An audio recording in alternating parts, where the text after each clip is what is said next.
Picture a world where the Middle East isn't synonymous with oil rigs, skyscrapers, or geopolitical wars. A desert landscape untouched by pipelines, where ancient trade routes, not tankers, define global power.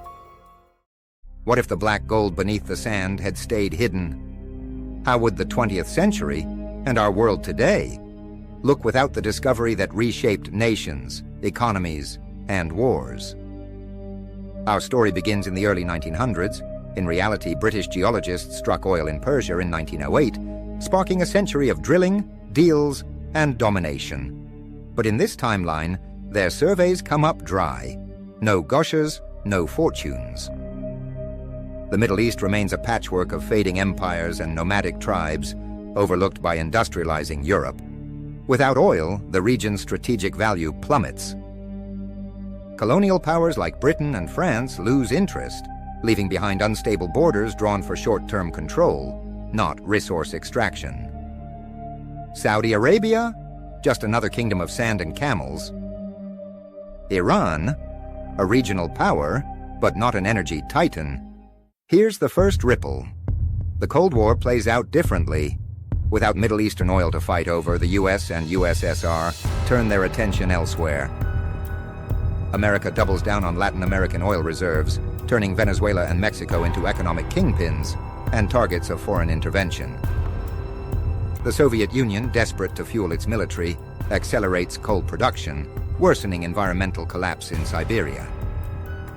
Meanwhile, Europe leans harder on its own coal and early nuclear programs, delaying the green energy revolution. The Middle East, ignored by superpowers, becomes a backwater. No OPEC, no Gulf Wars, no 9/11. But the biggest shift? The rise of alternative energy happens decades earlier. With no cheap Middle Eastern oil to rely on, the 1970s energy crisis hits harder, and sooner. Automakers fast-track electric car prototypes in the 1980s.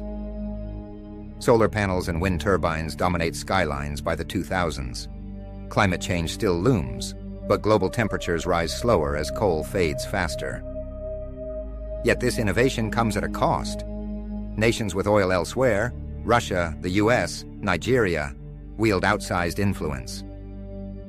Moscow's control of Siberian fields makes it a Cold War victor, expanding its empire unchecked. America's Texas and Alaska oil barons become trillionaires, distorting democracy with petrodollars. And what of the Middle East itself? A cultural renaissance replaces petropolitics. Without oil wealth, the region's leaders invest in education, tourism, and manufacturing. Dubai becomes a hub for textiles, not luxury megaprojects. Egypt's Suez Canal regains its historic role as the world's trade artery. Religious extremism, partly fueled by oil-funded propaganda, never gains the same foothold. Instead, pan-Arab alliances strengthen, creating a neutral bloc in global affairs. But poverty lingers. Without oil revenues, inequality sparks revolutions, not over tyranny or faith, but water rights and arable land. So would the world be better or worse off? On one hand, no oil means fewer wars over pipelines and dictators. Cleaner energy arrives sooner, and the Middle East avoids foreign meddling. But power simply shifts to new oligarchs, and the climate crisis remains a ticking clock. One thing's certain, oil didn't just fuel our cars, it fueled the last century's identity. Remove it, and every nation's destiny twists. What other resource could rewrite history? Drop your what-if scenarios below, and if this timeline surprised you, share the video. Don't forget to subscribe for more alternate realities where one twist changes everything. This is Bytes of Goats, where we don't just talk about history, we learn from it. See you in the next one.